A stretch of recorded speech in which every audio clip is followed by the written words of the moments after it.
So welcome to Favorite Fluddles. It's not World Wetlands Day. It's 2 weeks to the day since World Wetlands Day, which is an event or a date that's commemorated by the UN Convention on Wetlands every February 2nd. This is actually only the second year they've had a World Wetlands Day, but it seemed an opportunity to mark the importance of these amazing watery areas and to talk a bit about fluddles. And we hope that it's a fun conversation. We've got some great guests, and this event is brought to you by Turnstone Strategies, which is my business, and Red Hill Birding, which is Josh Engel's business, my co-host. And we'll be talking a little bit about the Fluddles film project sponsors here in a minute later on in the program. But for now, we just want to kind of start by introducing me and Josh, your co-hosts. And if you don't know me, I'm Bob Dolgan. I'm the founder of Turnstone Strategies. You might know me from the Monty and Rose film productions, but Turnstone Strategies is a storytelling firm for organizations seeking distinctive, lasting, and memorable content that captures the imagination. So in addition to these enterprise projects, such as documentaries, we also are available for custom projects and are eager to help out organizations with their communications and marketing needs. And I'll turn it over to Josh Engel. Hi, thanks, Bob. Yeah, I'm Josh Engel. Excited to be here to talk about Fluddles, which is not just a great topic, but a great word. Yeah, so I run Red Hill Birding, which I've seen many familiar names of people who have been on trips with me and with us in the program today. So it's great to see everyone. Red Hill Birding organizes birdwatching tours here in the Chicago area. We do a schedule of half-day trips and full-day trips every spring and fall, which is available now through our website, redhillbirding.com.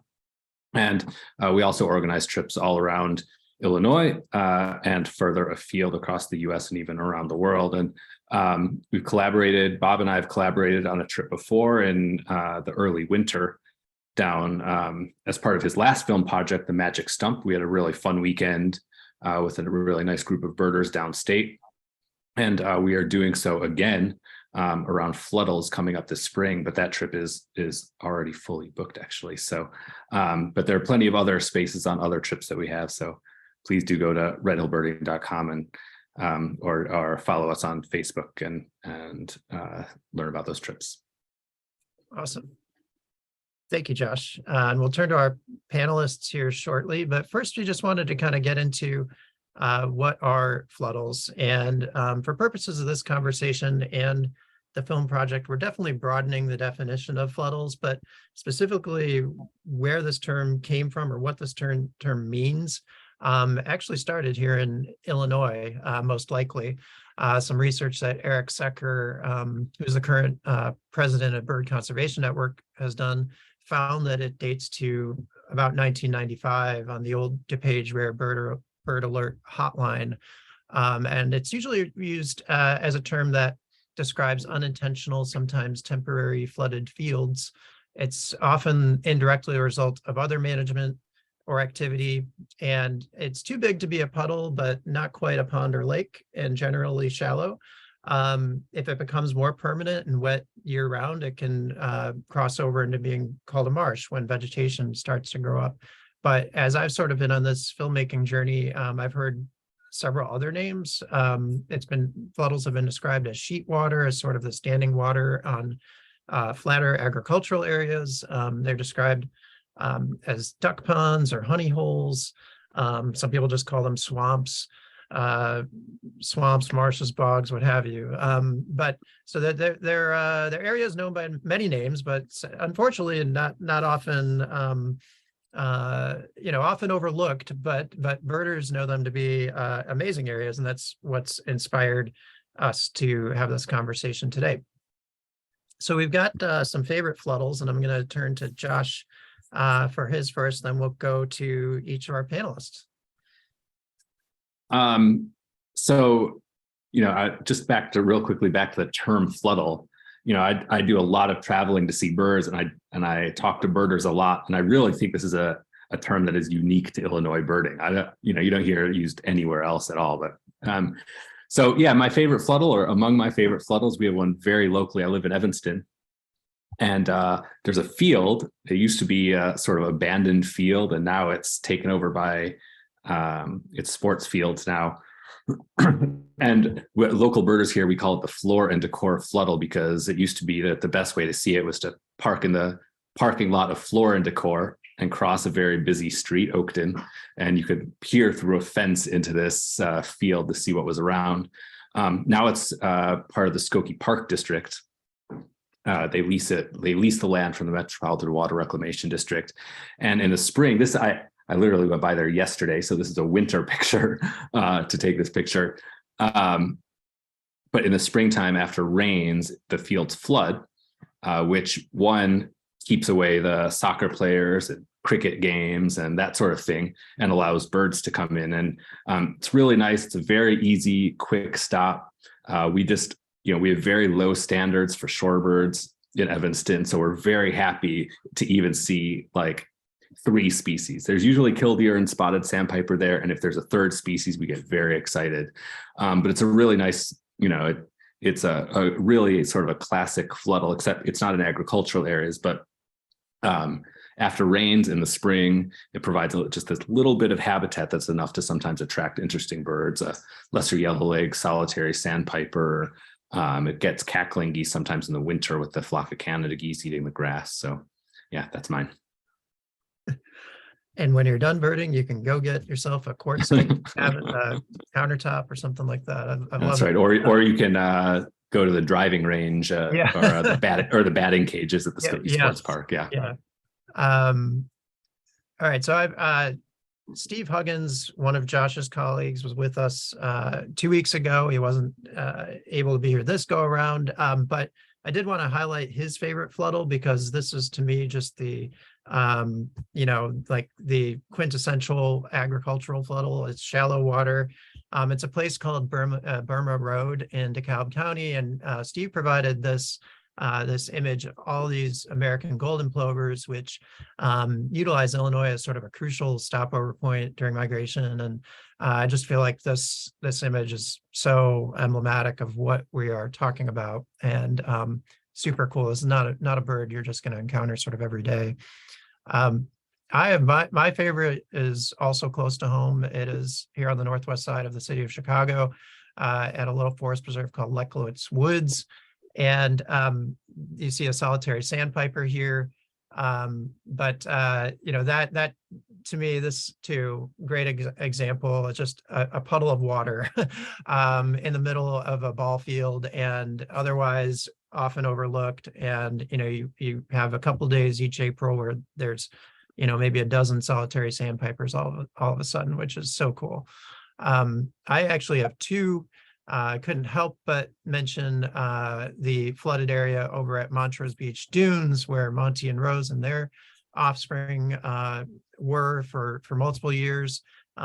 This is an area that sometimes is fed by Lake Michigan, sometimes is standing water due to precipitation, and it harbors just a variety of shorebirds, throughout the sort of warmer months, migratory and resident shorebirds, and just a super cool spot, but a little different being right there on the coast of Lake Michigan. So to our panelists, first panelist is Dr. Gary Sullivan, who's a senior restoration ecologist with the Wetlands Initiative.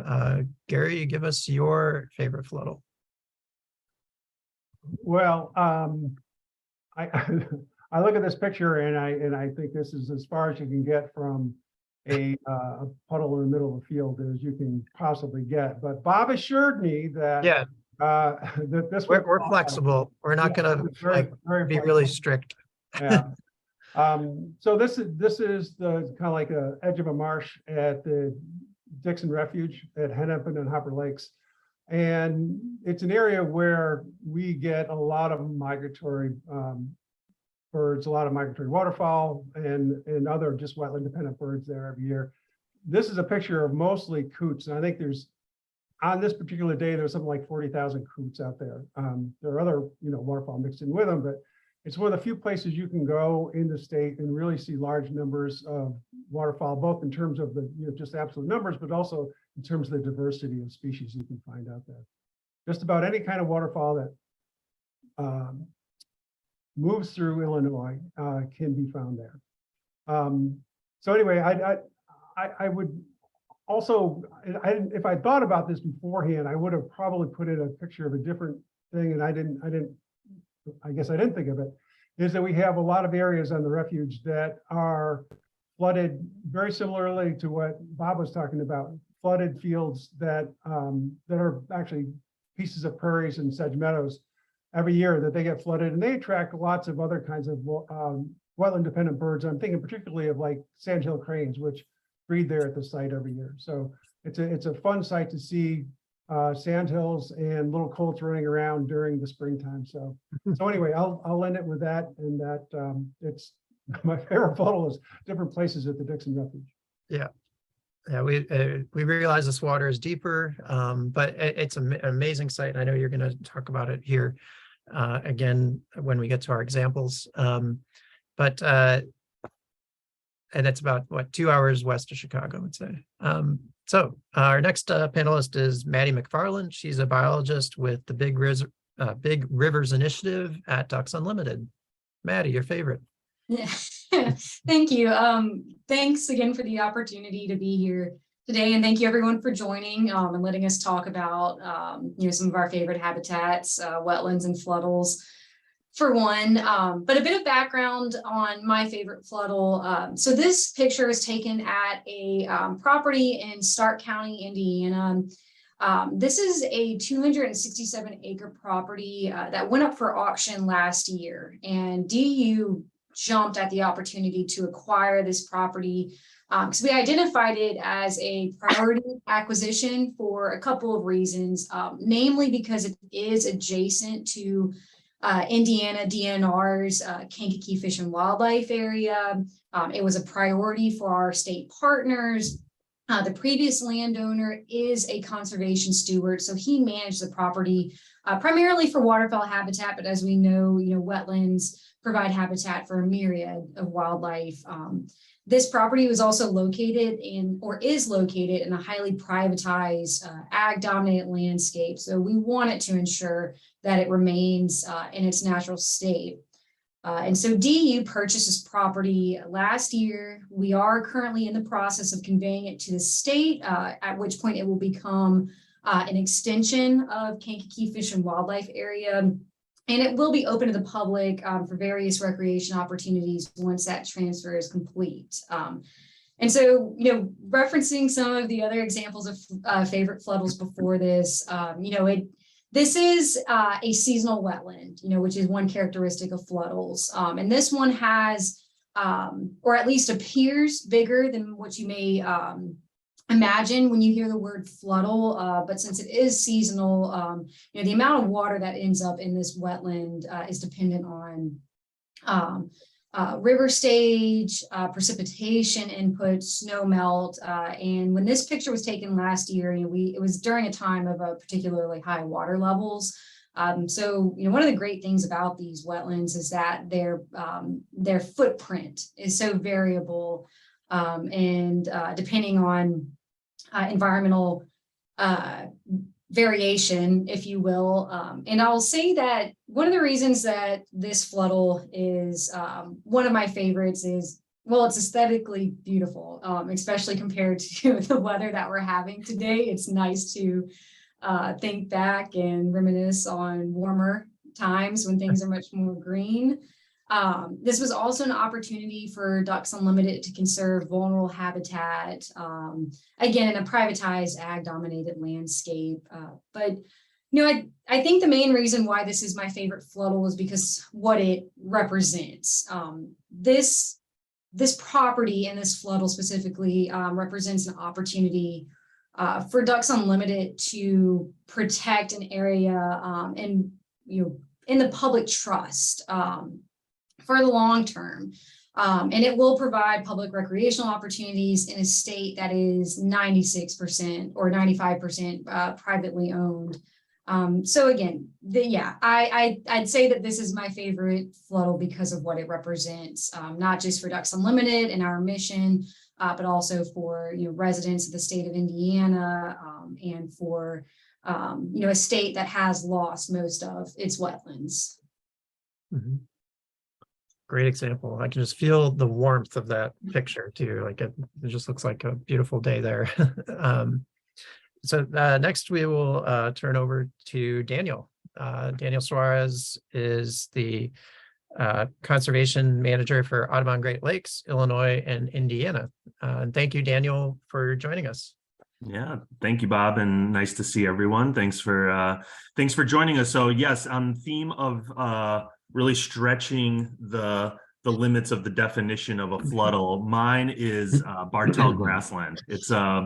It's a site that I've spent a lot of time at over the last 10 years or so, first as a volunteer and then as a staff member at Audubon. And similar to what Maddie was saying, this grassland is kind of like an oasis in the middle of pretty typical, suburban landscape in southern Cook County. You might also be familiar, have heard of Orland grassland, which is just a couple miles west of there. And combined, these two grasslands, which are just about 1,000 acres each, really represent some of the larger grassland complexes in northeastern Illinois, which, as we know, is an area and a state that used to be covered in prairie, and we've lost that at an astounding rate. Over 99% of our grasslands have been lost, and so this restoration is really special because it started as an agricultural field that was sitting there just waiting for development.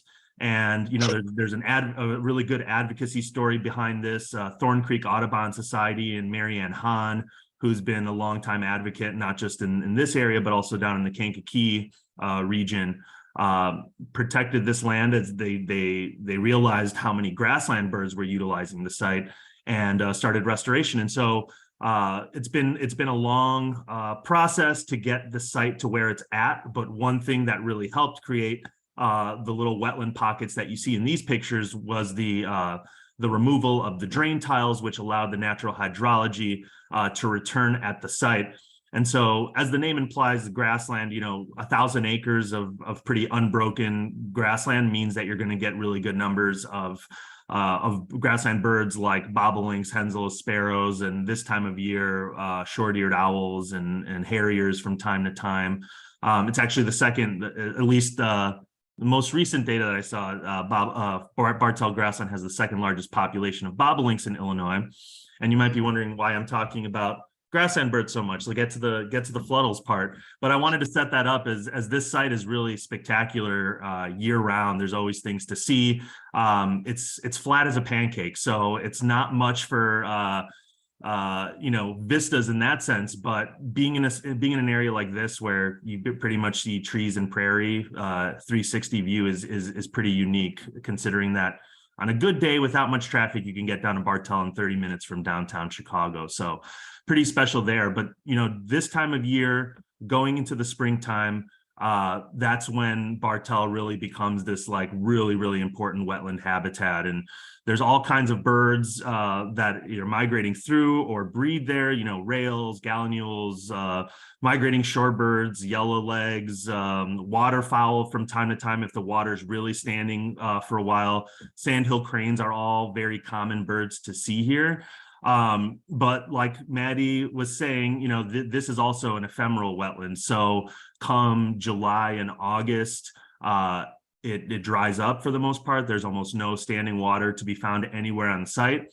And over the last couple of years, I've really seen the importance of these fluddles in the dry years. When I go out to Bartell last year and the last couple of years, by July, the ground is cracking and dry, and just it's sad is not the right word, but it makes you realize just how important these ephemeral wetlands are for birds when you're there in the spring and it's really active.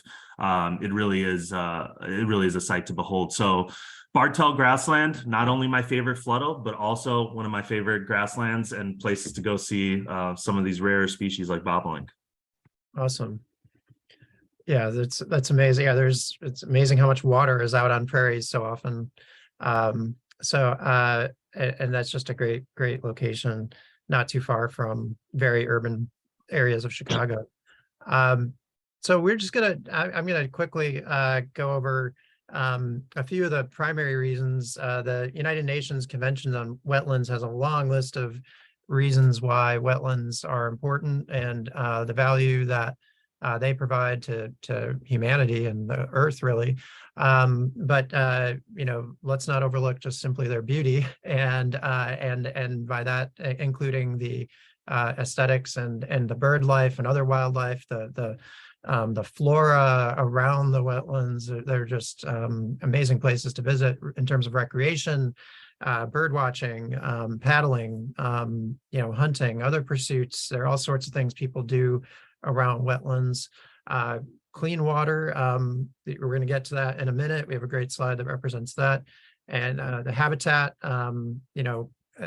Illinois has lost 90% of its wetlands, which, and Gary had provided a stat to that effect to me before we spoke last time.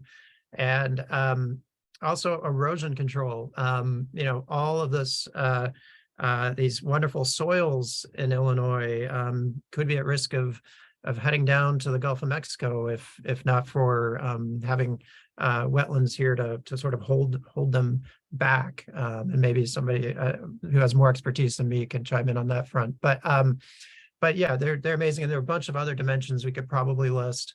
But these were a few that in discussion kind of surfaced. The habitat, places like Bartell, places like the Calumet region that are home to secretive marsh birds. So these are a few of the important factors. They're also great for carbon sequestration. I read recently that not that we're in competition with woodlands, but wetlands actually sequester more carbon than woodlands.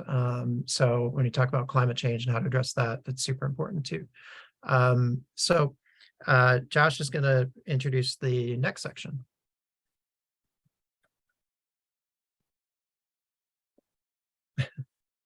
Oh, sorry. I think you're on mute. I am muted, was muted. So before I go on, I should mention that if anyone has any questions about anything that we're discussing today, feel free to put them in the chat. We'll have a question and answer session towards the end of the program. But before we get there, we're going to talk about some of the really great projects, especially wetland restoration projects that our panelist organizations are working on. Really important projects throughout Illinois and all around our area to restore some of the wetlands that have been lost over the years to agriculture and other development. So I'm going to start with Gary, who's going to be talking about a project that he mentioned earlier, the Dixon Waterfowl Refuge. Thanks, Josh. Yeah, I'm going to talk about the Dixon Waterfowl Refuge. This picture here is actually of a wet prairie, and it doesn't seem like this is the kind of thing where you're not seeing sandpipers, you're not seeing waterfowl swimming around or anything like that.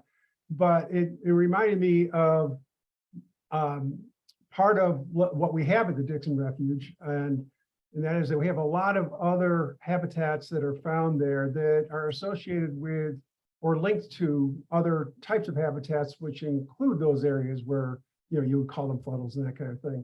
And they're really important in the sense that what we have is like a mosaic of different types of habitats that, taken together as a landscape, they functionally work together.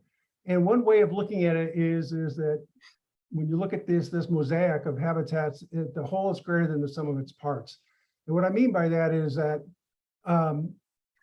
if you're, say, many of the different waterfowl species, if you're a species that spends all its time out in a marsh or on a lake, you may wind up needing grasslands like this or prairies like this to breed in.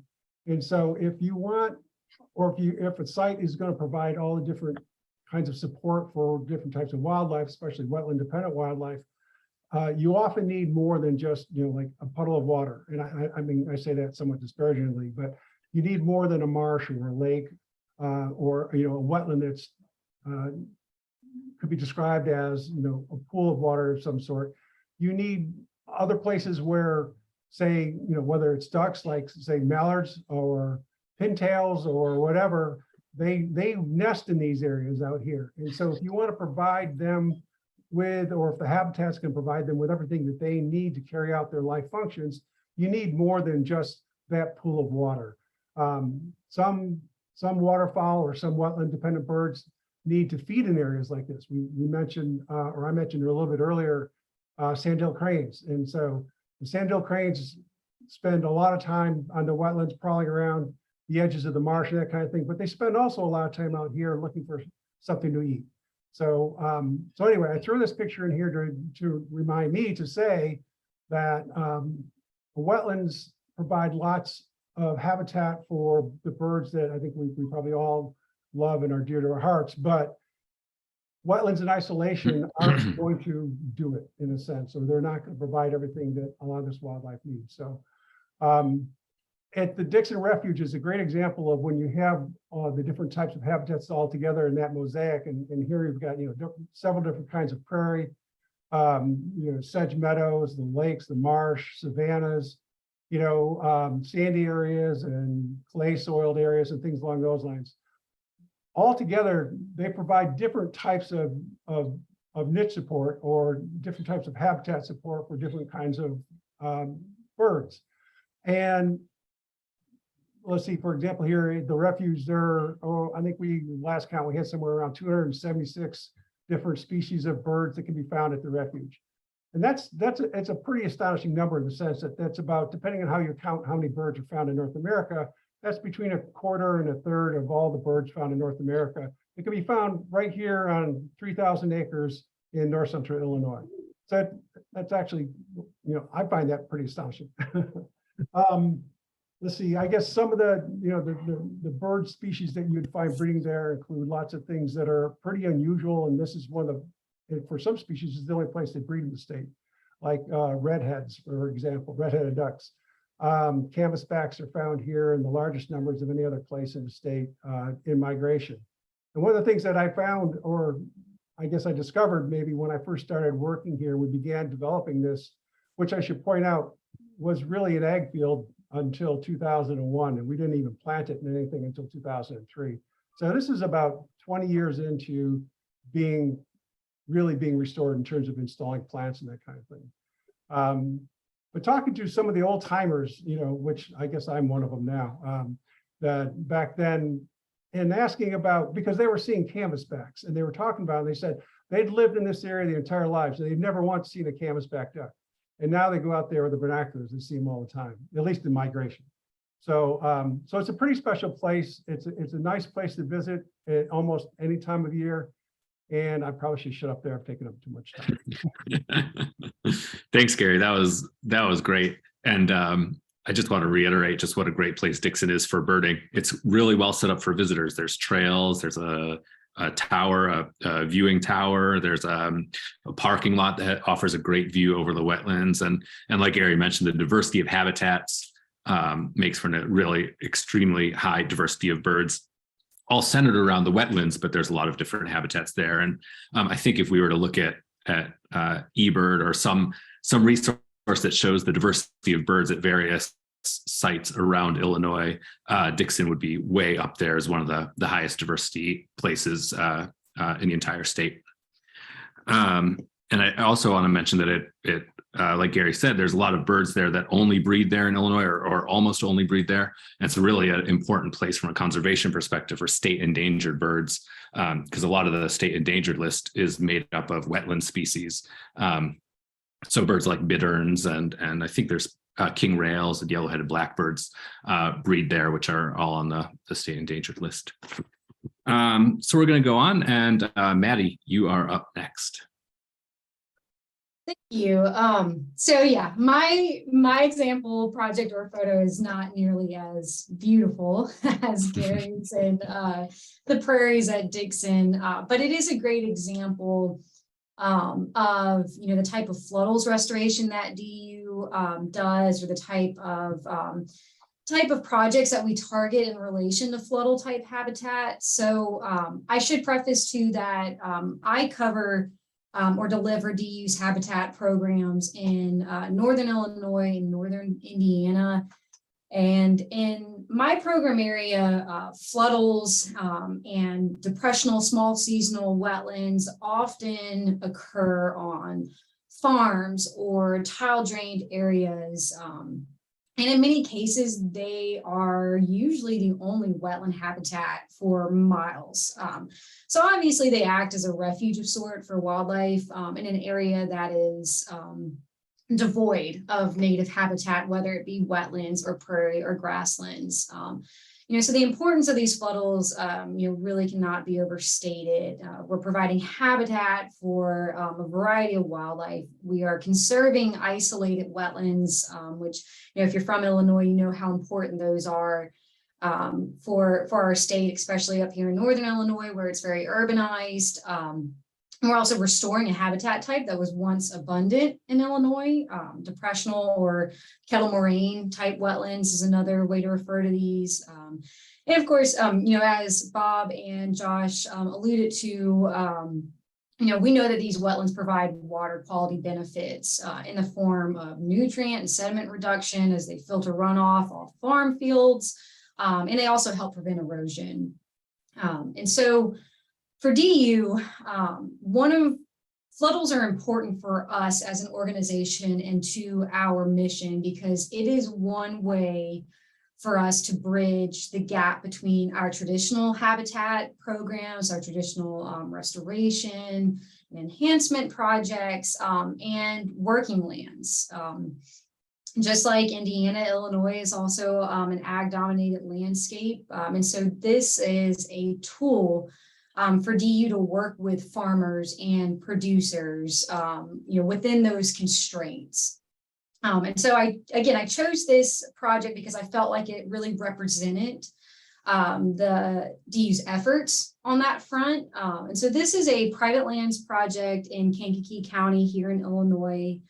It's a project that we have done in partnership with the U.S. Fish and Wildlife Services Partners for Fish and Wildlife Program. More specifically, a project I did in partnership with Jason Bly, who's also on the call here today. And yeah, it's indicative of the type of restoration work that we do with the Partners Program up here in northern East Central Illinois. And when we restore these types of wetlands, we are often doing it in conjunction with adjacent restoration of native prairie or grassland habitats, which you can see in the background of the photo. And Daniel mentioned that in his description of his favorite fluddle.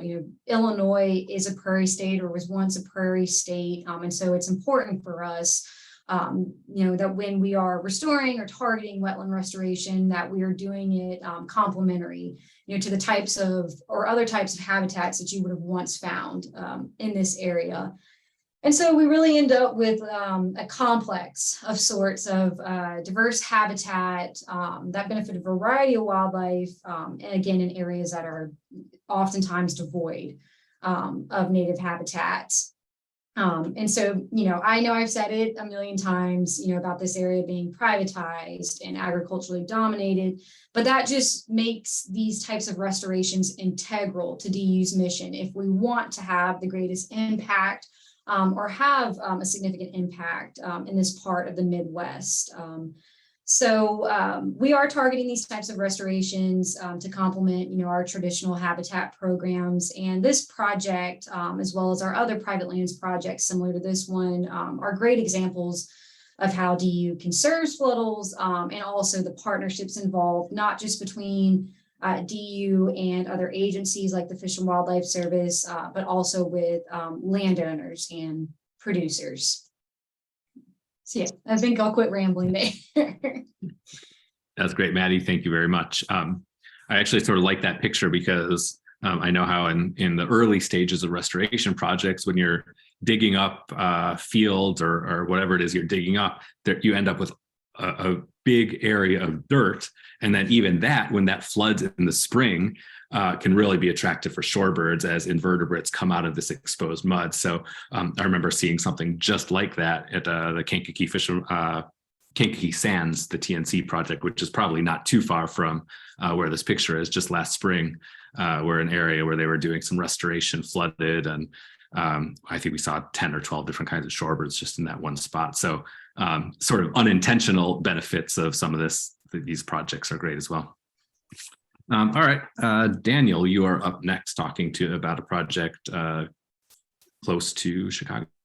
Yeah, bringing everyone back to the Chicago area. So I'm going to talk about this project that's been going on for the last couple of years and is nearing completion. So this is Powderhorn Lake and Powderhorn Prairie, which you can see kind of in the lower half of the photo. This site was designated unofficially by NPR, by WBEZ locally, as being the most biodiverse site in Chicago a few years back. This is a really interesting site. It's located on the southeast side of Chicago in the region that we call the Calumet region, which spans southeast Chicago and northwest Indiana. If you've been to this area, or you've probably heard about it, this is a highly industrialized area. It was once the steel capital of the world, given its location right on Lake Michigan and just the rapid development of that industry the later part of the 1800s. And so what we deal with in the Calumet is a lot of pollution, legacy contamination. There's a lot of super fun projects nearby, but the Calumet used to be a really, really rich tapestry of wetlands, and wetlands, importantly, that were hydrologically connected to Lake Michigan. So these coastal wetlands are really important. And in the Calumet, we actually do have some major acreage of these wetlands left. Many of them are in a highly degraded state, mostly due to the fact that those hydrological connections to other bodies of water and Lake Michigan have been cut off. And so what once was a dynamic system of water levels that would go up and down have since become these stagnant pools where Phragmites, thrives in those conditions. Other invasive species move in, and you've lost that unique dynamic nature of these wetlands. And so you can kind of see in this picture the habitat's dominated, just like how Gary was saying. It's like all of these upland habitats are directly related to the wetland habitats and vice versa. And here is no different. We've got dune and swale topography, which is pretty unique. It's basically alternating high ridges of higher and drier land, alternating with these swales, these lower depressions that are you can kind of think of them as almost like mini fluddles. They are inundated seasonally, or in cases like Powderhorn in the last couple of years, with the dry drought-like conditions that we've seen over the summer, many of them have stayed dry, which also creates problems, because then, those are the conditions that other invasive species like to take advantage of and move in. But, this site and all of the other sites in the Calumet, as I mentioned, highly industrialized, highly fragmented. But we really don't start seeing really huge losses of marsh bird populations until the 80s and 90s, 1980s and 1990s. You could still see, breeding yellow-headed blackbirds in the Calumet as recently as the 90s. And so it's, while the impacts were made over 100 years ago, it's only recently that we've really seen the big losses. And so we're not dealing with over 100 years of loss of these habitats. So there really is a good opportunity to bring these birds back. So we've got the dune and swale topography, and then you can kind of see on the right there is Powderhorn Marsh, which is connected to Powderhorn Lake. It's partially a remnant marsh and then partially a dugout man-made lake connected. And you can kind of see in this picture the massive thrust of this project is to reconnect Powderhorn to Wolf Lake, which you can kind of see at the top of the photo there. It's just, it's less than a quarter of a mile away from Powderhorn. And then, by connecting to Wolf Lake, we'll be able to be connecting Powderhorn back to Lake Michigan, which it used to be connected to hydrologically many years ago. You can't really tell from this photo, but the Powderhorn Lake near the middle it's basically confined by a railroad track, which kind of snakes around the marsh, and it's built up and it's raised, so it kind of acts almost like a little like a levee, basically. So when Powderhorn Lake floods, that water it doesn't really have many places to go, and unfortunately it moves heavily into the neighborhood. So this is the Hegewisch neighborhood in Chicago. You can kind of see along the left and on the right there's a trailer home development there. And during flood season, it can be pretty bad, and there's a lot of property damage. It's one of the areas of Chicago that sees the most flood insurance claims. And so this project, we're very eager to connect to Wolf Lake and Lake Michigan, because we think it's going to have a very positive impact on flooding in the community. And so this project requires the installation of 2 water control structures that can be opened or closed depending on the conditions that we want to create, which is going to be really exciting, because that gives us the ability to manufacture these historic water fluctuations that we used to see. And in the case of Powderhorn, it's really going to be interesting because it's currently not great for marsh birds due to the depth of the water, and there hasn't really been an opportunity to establish vegetation because it never dries up completely. But like I said, over the last couple of years, we've seen the water levels at Powderhorn be the lowest that they've been in a really long time. And it's giving us a preview for what's to come once this water control structure is fully installed and operating. It will give us the opportunity to, when we want to open that water control structure, let water leave the site and flood north into this little connection that we call Powderhorn North, and eventually into Wolf Lake, which will give us the ability to create a big mudflat, which is obviously we've been talking about that today, the importance of mudflats and fluddles for shorebirds. But it's also going to help us create better marsh habitat by, when we do these drawdowns and you've got a lot of exposed mud, you're stimulating the seed bank. And we know that the seed banks of wetlands are actually really very resilient. And they're, while no one's seeded these species in, you're always surprised by what pops up. Sometimes it's invasive species, but a lot of times you get some really good quality native species. And so we'll be able to do drawdowns, stimulate that seed bank. And then when the water comes back on, you've got a lot of emergent vegetation, which is going to be great for those marsh birds who are really facing a tough time. But in the Calumet, at these sites where we've been doing a lot of this work in conjunction with, the Wetlands Initiative, Chicago Park District, Forest Preserves of Cook County, as well as partners on the Indiana side, we're seeing these marsh birds really rebound and respond positively to that. On the other side, we can keep that water control structure closed and let water collect and pool on site. And that will also give us the ability to do invasive species management on things like hybrid cattails or Phragmites, where we can flood them out over the winter. We can cut the plants kind of at the level of the water or the ice ideally. And then in springtime, as that ice thaws, it'll overtop the cut Phragmites and cattails and really give us a low cost, effective, chemical-free way to manage these invasive species. And so while this project, I don't have a lot of concrete things to show you, since it's still being created and we're still, putting some last pieces in place. It's giving us this ability to engineer a way to mimic those historical water regimes. And so that's going to be really important, especially in these last few years, how we've seen us go from historically high levels of Lake Michigan water levels to drought for a couple of years now in a row. So dealing with all of that uncertainty, it's going to be important to continue doing projects like this, where we can kind of manufacture and kind of take control of reintroducing that fluctuation again. So All right, now I've been rambling too long, so I'll turn it back over to Bob. Thanks, Andy. That was great. I'm just gonna, I started birding in the Calumet area in the mid '90s when birds like yellow-headed blackbirds were on their last legs there. So, and I remember even then hearing about all this need for restoration and how there are all these big plans, and it took a while for those projects to get off the ground. But now it's really picked up steam in the last few years. It's really amazing to see Audubon Great Lakes and all the other organizations that you mentioned teaming up to restore places like Powderhorn and Big Marsh and many other areas there. It's really been pretty amazing to see that turnaround.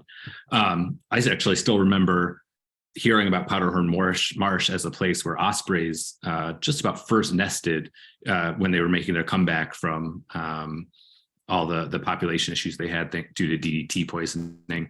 When they first were making their comeback in the Chicago area, Powderhorn was an important place for them. All right, I think we're going to go on to questions. Is that right, Bob? Questions and comments. So yeah.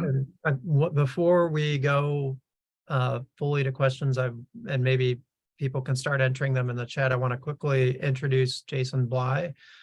Jason's joined us here today. He's from U.S. Fish and Wildlife Services Partners for Fish and Wildlife Program, and he's showed me around to a lot of amazing properties this summer, and it's been great to learn from him and stay in touch. And so much of his focus has been on the agricultural areas that we were referencing earlier. So Jason, I've got the one slide I'd love you to speak to, but maybe you can quickly tell us a little bit by way of an introduction. Yeah, thanks, Bob. Can you hear me okay? Yeah. Sorry, I've been having internet issues with the rain today. Yeah, so my name is Jason Bly. I'm with the Fish and Wildlife Service Partners for Wildlife Program, and we work with private landowners, specifically farmers, recreational landowners, and a lot of land managers on developing and enhancing the wildlife habitat on their properties. And we do a lot of work with prairie restoration, reforestation, but kind of our main niche with our program is wetland restorations, and specifically these fluddle type projects or prairie pothole type restorations is what we work on a lot here. And I cover from kind of the south suburbs of Chicago down to the Champaign-Urbana area. And essentially, there's a lot of old drained wetlands and prairie potholes out in these corn and bean fields where we specifically work with farmers and landowners to take some of those areas back to, natural vegetation and try to turn them back to prairie potholes. The picture shown here, a couple summers ago, we actually got the idea to go out to a handful of our constructed wetlands and our wetland restorations and monitor the water that is coming into the wetland, and then also monitor the water as it leaves the wetland and goes into creeks or drainage ditches, and then down towards the Illinois and Mississippi River. And you can see the water that we were capturing coming into the wetland is the dirtier color with some more of the farm chemicals and nitrogen in it, and then the water leaving the wetland after it gets filtered out is the very pure clean water that you can see through.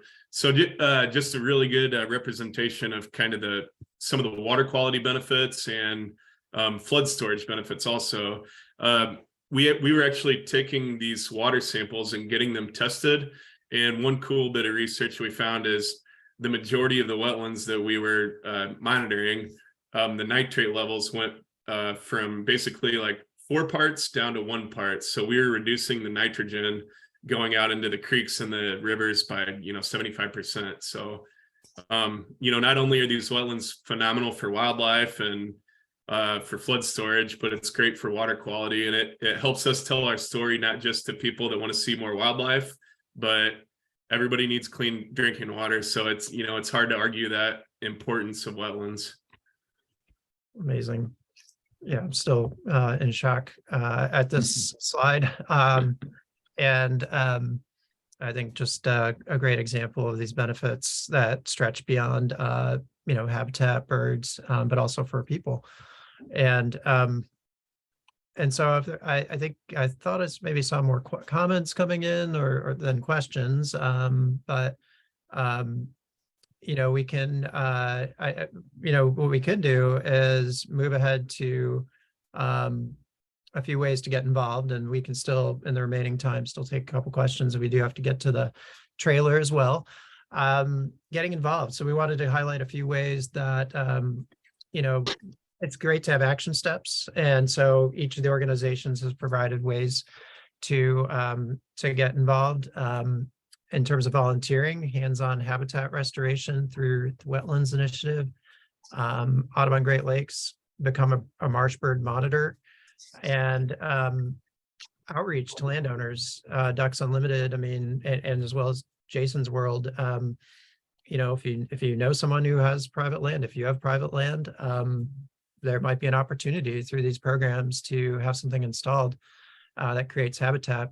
And then buying a duck stamp. Actually, the duck stamp is a huge funder of the U.S. Fish and Wildlife Service, and makes a difference. And that's available to really anyone. So I can pause there unless we have.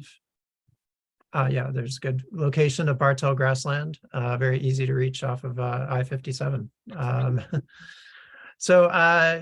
Maybe reordering things here a little bit if questions aren't flooding in. We can, so to speak, flooding in. We can turn to the trailer. This is really a huge part of why this event was put together.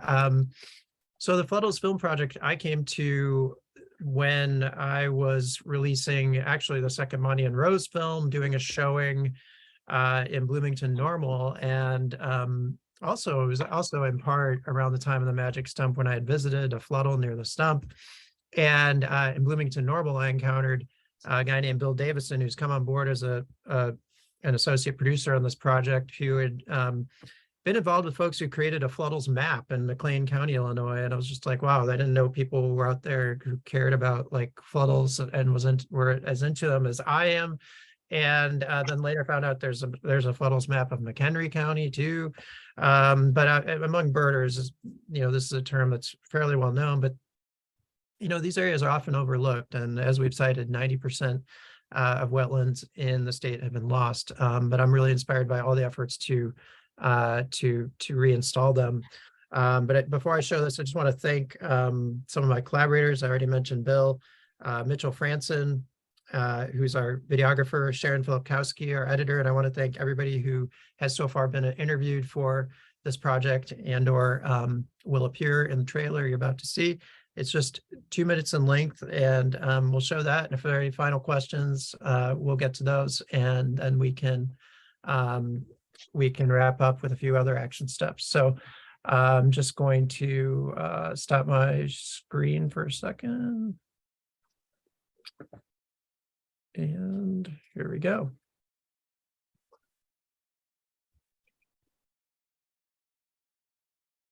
All right, so here's the trailer for Fluddles. This is the second film in my Prairie State series following the Magic Stump. So it's kind of has some things in common with the Magic Stump, but a lot of things that are not in common at all. But hopefully you'll, at some point the whole series will come out and you'll be like, wow, all those things fit together somehow. But here we go. Here's the trailer for Fluddles. A fluddle's just a big puddle. I still call them Fluddles too. Okay. It's a fun nickname. It's got 6 inches of standing water on it, and shorebirds and ducks love it. Most of it happened by accident. Put some out and see what happens. There's precious little shorebird habitat otherwise around here. This is a wetland that was created by the glaciers when they were retreating. They said it dropped off a big chunk of ice essentially and made this depression. It's about 40 acres, which is pretty unusual for East Central Illinois to have something like this. That's where I got my love for wetlands and ducks. It honestly all started as bird watching when I was a kid. This area of Illinois is kind of in that transitional zone, so wetlands like these serve a twofold purpose. In the spring, they're a great brood rearing and breeding habitat, and then in the fall and spring migration, wonderful stopover points. It's a spectacle of none other. You feel like you've gone back in time. You just are enveloped in the majesty of their flight. I get surprised by something every day out here. Different combinations of habitat draws in all different kinds of species. The birds, they come, they drop right out of the sky. And there's 2,000 plovers just loafing around in the dirt. People want that land for agriculture, for a shopping area, for whatever. So the habitat is continually removed where it exists. Preserving that is critically important for the bird life on the planet.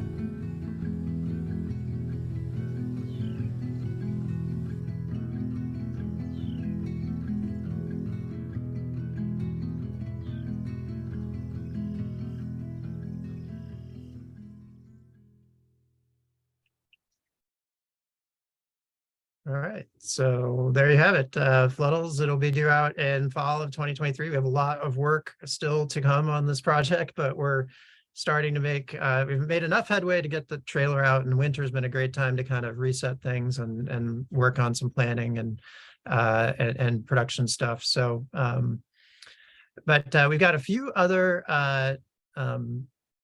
items here in the slides I want to quickly get to, and yeah, so let me go with this.